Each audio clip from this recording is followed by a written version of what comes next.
Hello, class. So we've already gone through the speaking to inform. Now it's time to move on to learn the foundations and techniques or methods on how to do a speech when you're trying to persuade.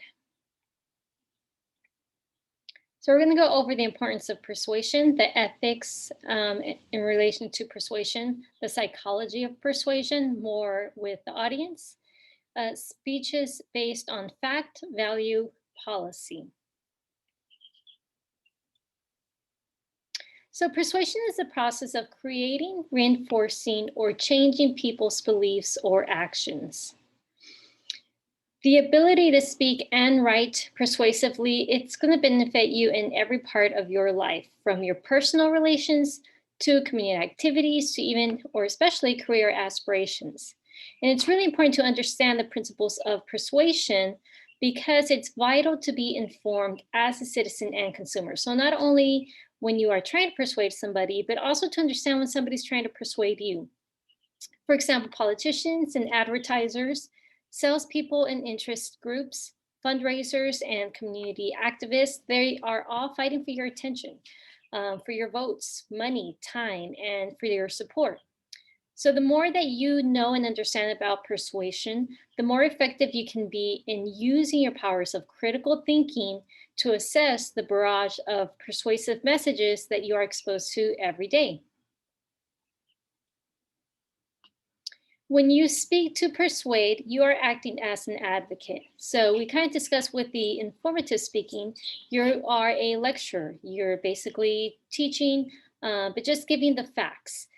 With persuasive, you're actually trying to take a side or want people to move from one belief to another. So your job is to get listeners to agree with you and even perhaps actually act on that belief. So your goal might be to defend an idea, to refute a opponent, to sell a program, or to inspire people to action. You still need all the skills that come with informative speaking because you are trying to inform them, but you also need the skills to take that information and to affect your listeners' attitudes, their beliefs, or actions.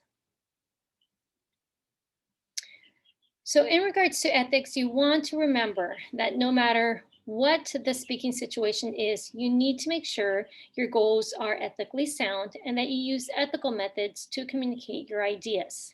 There are speakers who take ethical shortcuts to achieve their objectives. You want to not be one of those speakers.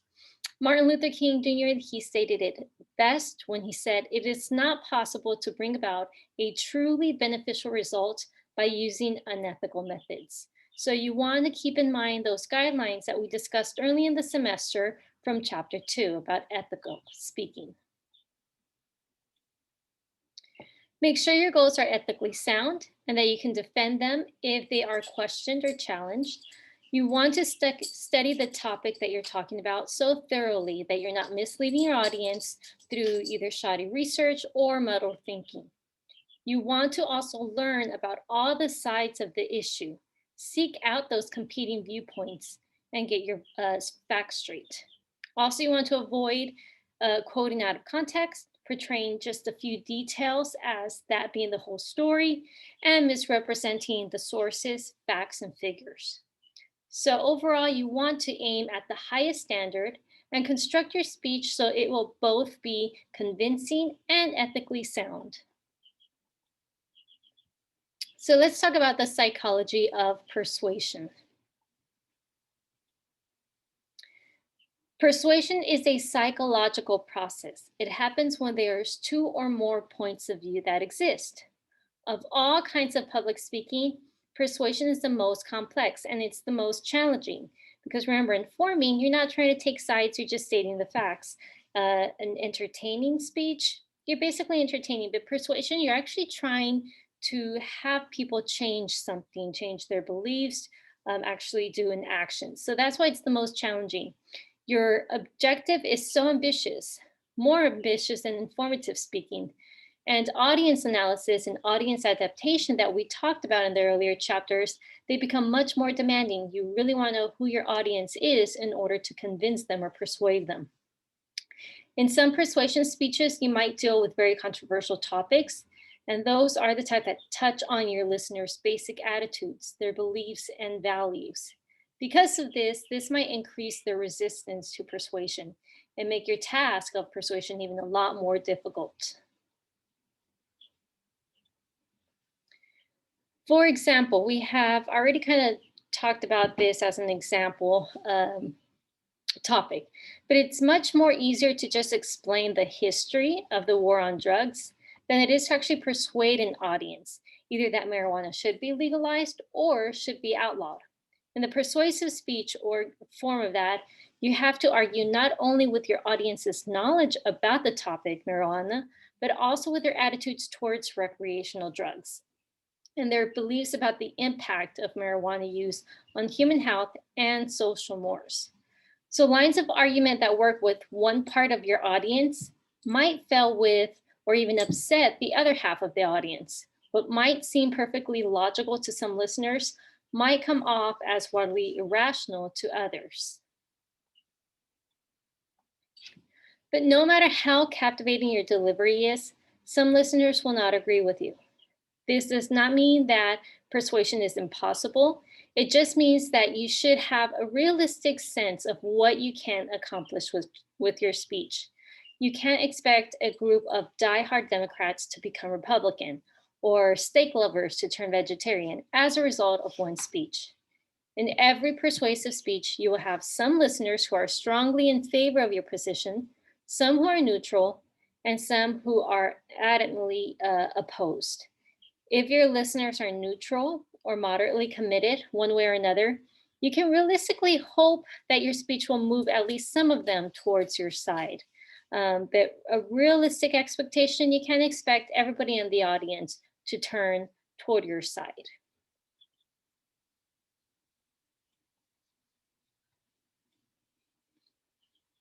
So here are the degrees of persuasion. You have strongly opposed, moderately opposed, slightly opposed, neutral, slightly in favor, moderately in favor, and strongly in favor of your topic. If listeners are strongly opposed to your position, so that's the whole other side of this scale, you can consider your speech a success if it leads even a few to just re-examine their views. They might not go all the way to strongly in favor, but as long as they're re-examining their views after your speech, then your speech was a success. Persuasion involves any movement by a listener from the left side of the scale to the right, no matter where the listener begins and no matter how great or small of that movement is to the other side, it's still going to be considered successful. How successful you are in a persuasive speech will depend above all on how well you tailor your message to the values, attitudes, and beliefs of your audience. And that is why, once again, audience analysis and adaptation is so demanding in persuasive speeches. So, how do listeners process persuasive messages? We often think that persuasion is something a speaker does to an audience, but that's actually not true. It's something that the speaker does with the audience. Listeners don't just sit there passively and soak in everything the speaker has to say. Instead, they are engaging in a mental give and take with the speaker. While they listen, they assess the speaker's credibility, the delivery, their supporting materials, language, reasoning, and emotional appeals. They might respond positively to some of the points and negatively to other points. They might argue inside their own minds with the speaker. So, this give and take is vigorous when the listeners are highly involved with that topic and believe that it has a direct bearing on their lives. In a sense, this psychological interaction between the audience and the speaker during a persuasive speech is similar to what happens when we have a normal conversation, except that the listener would respond internally rather than aloud.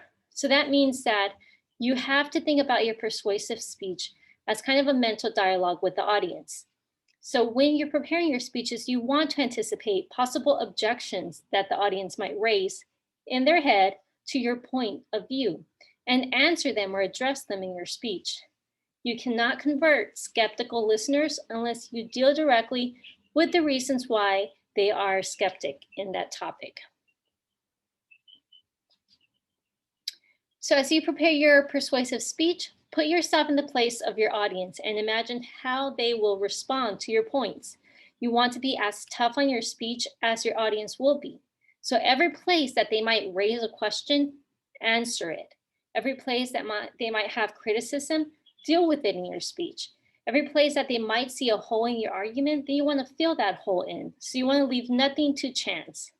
So once again, it's not a passive process, but there is an actual mental dialogue with the audience. That's a mental give and take between the speaker and the listener during a persuasive speech. Like most audiences, yours will probably contain some who are hostile towards your position, some who are in favor, some who are still undecided, and some who really just don't really care. You would like to make your speech equally appealing to everyone, but that's very rarely possible. So most often you're going to have a particular part of the whole audience that you really want to reach with your speech. And this part of the whole is your target audience. Advertising gives us a really effective model when it comes to target audience. Successful commercials are aimed at particular segments of the market or demographics. Remember, we covered that in the early chapters. So usually cereals, they are trying to get the attention of children. Investment funds now direct their advertisements to women because they are more and more investing in the stock market. Beer commercials, on the other hand, they're directed more towards men because men tend to drink more beer. So once you know who your target audience is, then you can provide questionnaires or surveys to know where they stand on that topic. Then you can tailor your speech to fit their values and concerns. Aim the target, so to speak. When you do a persuasive speech, it's going to be based on a few different questions. It can be a question of fact, question of value, or question of policy. So let's go over what these are. Questions of fact. A question of fact is a question about the truth or falsity of an assertion. A few examples are, what college basketball team has won the most games since 2002? Who was the first African American to sit on the US Supreme Court? How far is it from Los Angeles to Singapore? All of these are questions of fact. They can be answered absolutely. The answers are either right or wrong. But many questions of fact cannot be answered absolutely. There is a true answer, but we just don't have enough information to know what it is. Some questions like this involve prediction. Will the economy be better next year or worse? Who will win the Super Bowl this season? Other questions deal with issues on which facts are murky or inconclusive. Is there intelligent life in other parts of the solar system? What will happen next in the Middle East? No one knows the final answers to these questions, but that doesn't stop people from speculating about them or trying to convince other people that they have the best possible answers. So, these are examples of when your persuasive speech is based on a question of fact. Now you can analyze questions of fact. The situation for persuasive speeches on question of fact are partisan. So that means you are acting as an advocate. You're not there just to inform on the questions of fact, but your aim is to present one view of the facts as persuasively as possible. So the speaker, you want to mention the competing viewpoints, but only to refute them. If there were no possibility of disputing questions of fact, then there would be no need for like courtroom trials. You want to think about this as a courtroom trial. Usually there's at least one known fact, and that is a crime has been committed. But did the defendant commit the crime? You'll have the prosecuting attorney who's trying to persuade the jury that the defendant is guilty. Then you have the defense attorney, and they're trying to persuade the defendant, the jury, that the defendant is innocent. And the jury would be the audience. Then they have to decide which view of the facts is more persuasive or more convincing. How do you organize speeches that are based on questions of fact? Pretty simple. They're going to be organized topically. So that's where you really put those main points and subpoints in logical, consistent categories. So here we have the example of if you're trying to do a persuasive speech that an earthquake of a 9.0 or above on the Richter scale will hit California in the next 10 years, then each of those main points on your speech are basically going to be the reasons why we would agree with you. So those facts are going to be organized in a logical topical order. 1, California is long overdue for major earthquake. 2, many geological signs indicate that a major earthquake may happen soon. And 3, experts agree that an earthquake 9.0 or above could strike California any day. So just to repeat this, topical order is a method of organization in which the main points divide the topic into logical and consistent subtopics.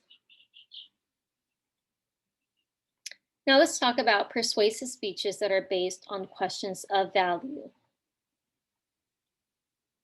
A question of value is more about the worth, the rightness, the morality of an idea or an action. What is the best movie of all time? Is solitary confinement morally justifiable? What are the ethical responsibilities of journalists? So these questions not only involve matters of fact, but they also demand value of judgment. So it's a combination, questions of fact and value. Value judgments are judgments that are based on a person's beliefs about what is right or wrong, good or bad, moral or immoral, proper or improper, fair or unfair. So suppose you were to ask, is it morally justifiable to keep prisoners in solitary confinement for extended periods of time? Now you're dealing with the question of value. How you answer will depend not only on your knowledge about solitary confinement, but also what your own personal moral values are. Questions of value are not simply matters of personal opinion or whim, though. You can't just make claims. Let's say you are doing a speech about how you enjoy bicycle riding. Well, you really don't have to give much evidence because it's just your personal opinion. You have the right to say, I enjoy it. So if you're making a statement about your own personal taste, that's fine. Even if bicycle riding was the most unpleasant activity ever invented for other people, for you, it could actually be one of your favorites. But on the other hand, if you were to claim bicycle riding is the ideal form of land transportation, then you're actually making a statement about question of value. Whether bicycling is the ideal form of land transportation doesn't depend on your own likes or dislikes. So you have to defend that statement. You can't just say, well, it is the ideal form because I like it. So instead, you have to justify your claim. The first step is to define, what do you mean by ideal form of transportation? Do you mean it's ideal because it gets people there as fast as possible? Is that ideal because it's relatively inexpensive? Is it ideal because it's fun, because it's non-polluting, because it's beneficial for the user? So in other words, when you are doing these types of claims, you have to establish what is the standard for an ideal form of land transportation, or what's the standard for what your topic is. Then you can show, in this case, how bicycle riding measures up against those standards. So whenever you give a speech on the question of value, be sure to give special thought to the standards for your value judgment. Persuasive speeches on questions of value are usually also organized topically. So the most common approach is you devote your first main point to establish those standards that we talked about for your value judgment. And then your second main point is going to be actually applying those standards to the subject of your speech. So let's go back to riding your bicycle. If you're to say it's the ideal form of transportation, then your first main point is an ideal form of land transportation should meet 3 major standards. A, it should be faster than running or walking. B, it should be non-polluting. And C, it should be beneficial for the person who uses it. So you'll notice that first main point, you are establishing those standards. The second main point is how that claim compares to it. So bicycle riding meets these standards. A, because it is faster than running or walking. B, because it's not a source of air, water, or noise pollution. And C, because it's extremely beneficial for the health of the writer. And now let's talk about persuasive speeches based on questions of policy.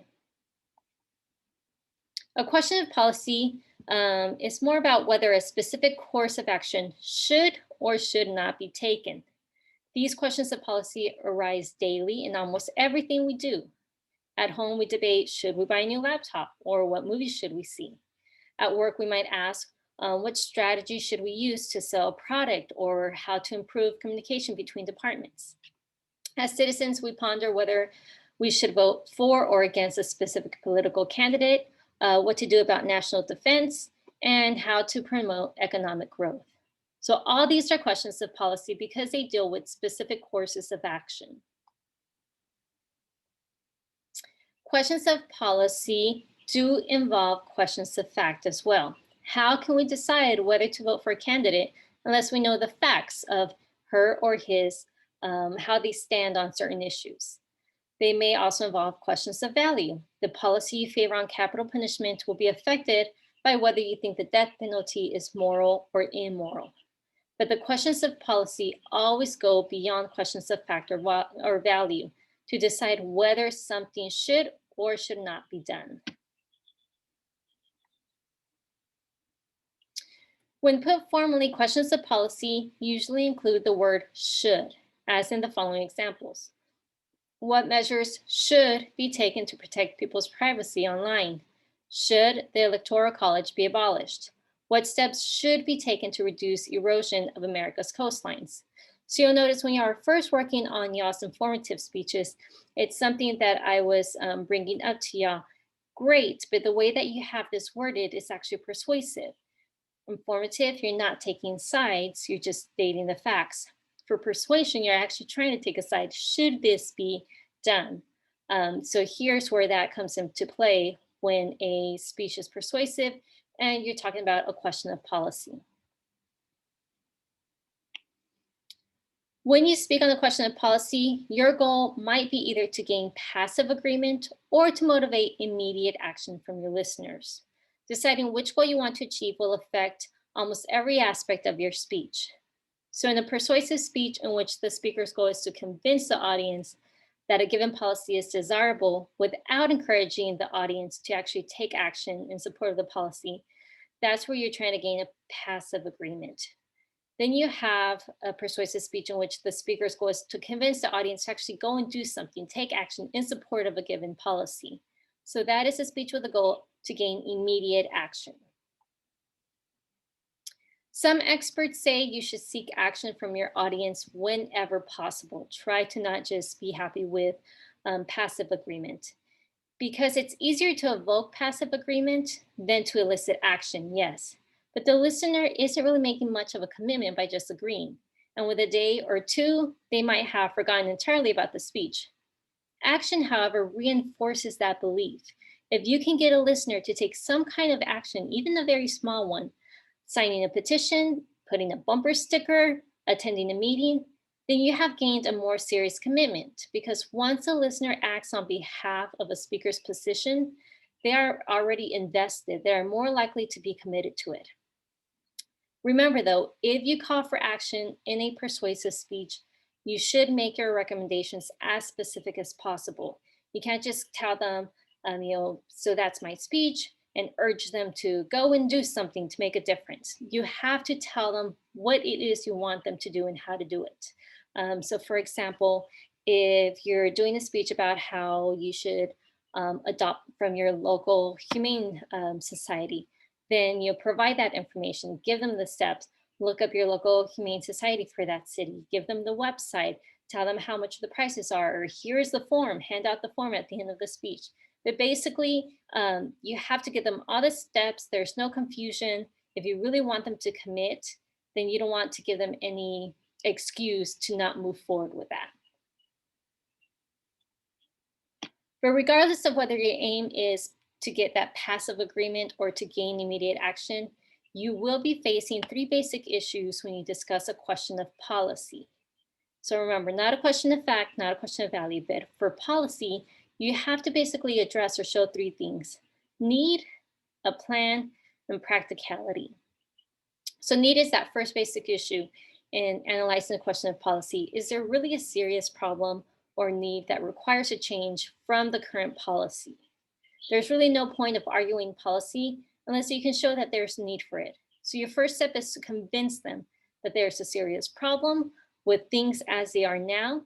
People are not inclined to adopt a new policy unless they're convinced that the old one or the current one is not working. So they basically have the mindset of, if it ain't broke, why fix it? Then the burden of proof always rests with the speaker who advocates change. Burden of proof is the obligation facing a persuasive speaker to prove that a change from the current policy is necessary. So in showing that need, here's some examples. Is there a need for more student parking on campus? Is there a need for to prepare for a future flu pandemic? Is there a need for a national ID card in the United States? Sometimes you may be defending present policy and also arguing that there is no need for change. So if there is somebody trying to change something, you might actually be arguing that there is no need for change. That's still a persuasive speech based on policy, whether you're trying to make a change or whether you're trying to say, no, there should be no change. So the second item you have to address is the plan. Is there a problem with the current policy? Does the speaker have a plan to solve that problem? So if you're showing that a problem exists, then you have to explain what your plan is for solving it. What can we do to get more student parking on campus? Answering such questions is especially important if you're asking for new policy. It might be really easy to complain about the problem, bring up the problem, but the real challenge is going to be developing that solution. And practicality, that's the third basic issue in analyzing a question of policy. Will the speaker's plan actually solve the problem, or will it create a new and more serious problem? So you presented the problem, you present your plan, and then you have to show that it will work. For example, building a multi-level parking garage on campus would provide more student parking. However, at the same time, the cost would probably require a sharp increase in tuition. So it's fixing the problem, but it's actually creating another problem for students. So listeners usually want some assurance that the plan will work. And one way to provide this assurance is to show a similar plan that has already been implemented and successful elsewhere. How do you organize speeches that are based on question of policy? There's a few different ways, depending on what how your topic is. So the first one is problem and solution. It's pretty self-explanatory. First, you list the problem, then the second main point will be the solution. So here's an example. First main point, lead in our nation's water supply is a serious problem.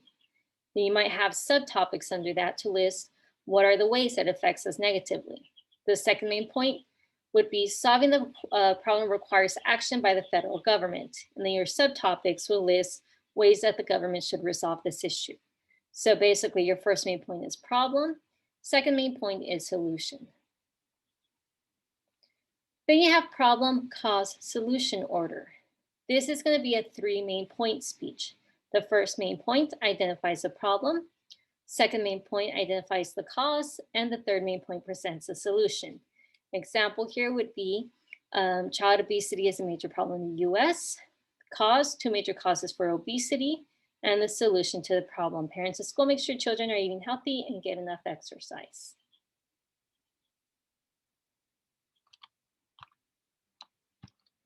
Then you have the comparative advantages order. It's a method of organizing persuasive speeches in which each main point explains why a speaker's solution to a problem is better or preferable to the other proposed solution. So suppose that there is a meeting about ways to alleviate traffic congestion in your city. And some citizens are supporting the construction of a new highway, but you are supporting a rapid bus system that can be built on already existing roads. So if you're to use the organization method of comparative advantages order, then you would compare your bus system proposal to the other highway proposal system and explain why yours is better. So your main points would look like this. Research model shows that you would save 1 million if you build a rapid bus system instead of a new highway because you're already using something that's there instead of building a whole new one. The second advantage would be the research model also shows that the rapid bus system would actually reduce traffic congestion more than if they build a new highway. So you'll see how these show the two solutions and why one is better and has more advantages than the other. And lastly, you have Monroe's motivated sequence. This is a method of organizing persuasive speeches that seeks immediate action. The 5 steps of the motivated sequence are attention, need, satisfaction, visualization, and action. Many speakers prefer the sequence because it is more detailed than just problem solution order. It follows the process of how we think, that human thinking, and leads the listener step by step to the desired action.